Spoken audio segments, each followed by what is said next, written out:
This is David Gemeinhardt for the RASKB, the Royal Asiatic Society Korea branch. I'm at Hyehwa Station.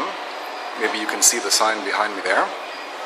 I'm here to meet our excursion group this morning. Robert Fauser is going to lead us on an architectural walk around the Hyehwa area. This is one of our most popular walks, so stay tuned. This is a model of what the Seoul National University campus looked like at this location in Daehangno near Hyehwa Station before it moved in the late 1970s to its new location in the southern part of the city. So this little park, which we can see here in this model, is still here. In fact, I'm going to pan around so you can see it. Yep, there it is, and that's Daehangno Street over there.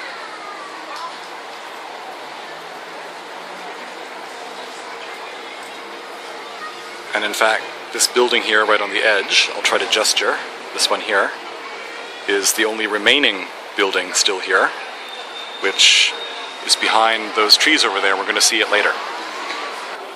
Robert's explaining to us some of the architecture around the square. This building and the other one over there, which you can see is also red brick, was designed by Kim Swoo-geun, one of Korea's most prominent architects. And Robert's giving us the lowdown, so I'm going to follow him inside. We're about to go into the Lock Museum here in the Daehangno area. This is one of the many interesting specialized museums in Seoul. So let's go inside and have a look. This little vignette is in the Lock Museum, so we see some of the equipment here.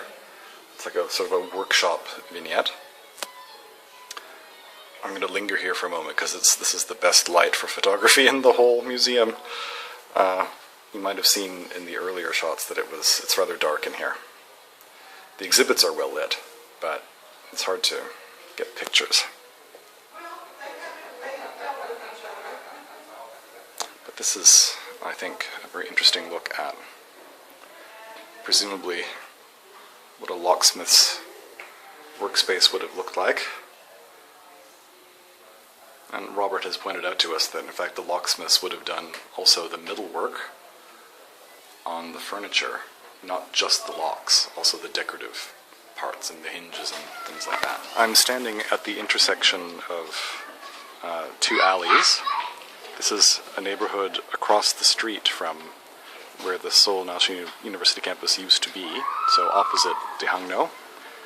And this is one of the remaining neighborhoods of Hanok houses, which you can still see in this area. In fact, one of the last remaining areas in Seoul. This house was once lived in by a Korean prime minister who served between the Lee Seung-man and Park Chung-hee eras, so very briefly, in other words.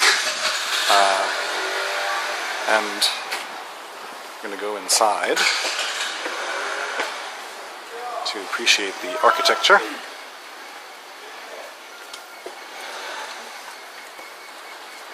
Here's the worthy man himself, Jong Hyun. And here's a view of his Hanok house.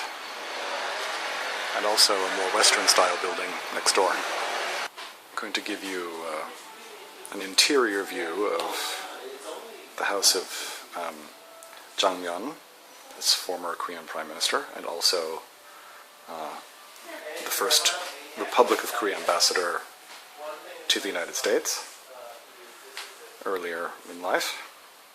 This was the room where he slept, which now contains, obviously, exhibited items as well.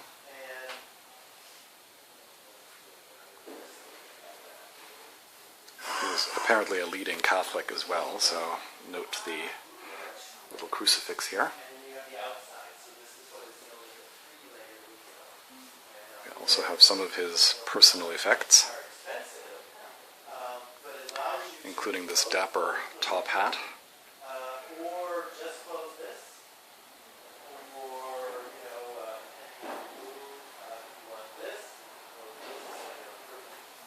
And Here we have an interior view to the other part of the house.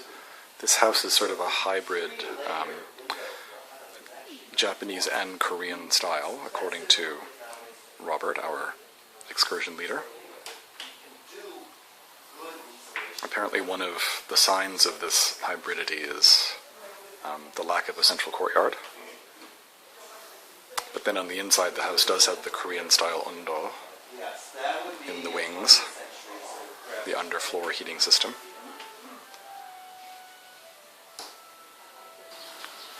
We have a spare moment now for a short interview with our excursion leader, Dr. Robert Fauser. Hello, hi. Nice Seoul to meet National you. University and a very popular leader of our walking excursions to Seoul. So Robert, when was the first time that you led a walk through Hyehwa? This is, I think, the third time I've done this walk.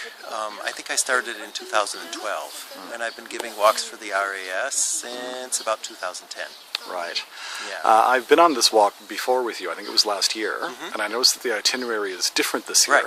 So do you actually change it from walk to walk? From walk to walk, I change it. I kind of review things after each walk, and I change it. And then the other thing is some days, a Saturday, for example, we can go to the Chaesunu house, but you can't do that on Sunday because it's closed. Oh, I see. So I have to kind of check the day and see what's available on that day. But I like to kind of change it a little bit because, I learn things in between and like to, refresh it and stuff like that. Right. Well, it's also good news for potential participants Right, because yeah. even if they've been before, Right. then there's something new to hear about and to see. Right. Yeah. Oh, great. Well, thanks for this this moment, Okay. and I look forward to the next walk. And please, I look forward to seeing more people on the next walk. So thank you.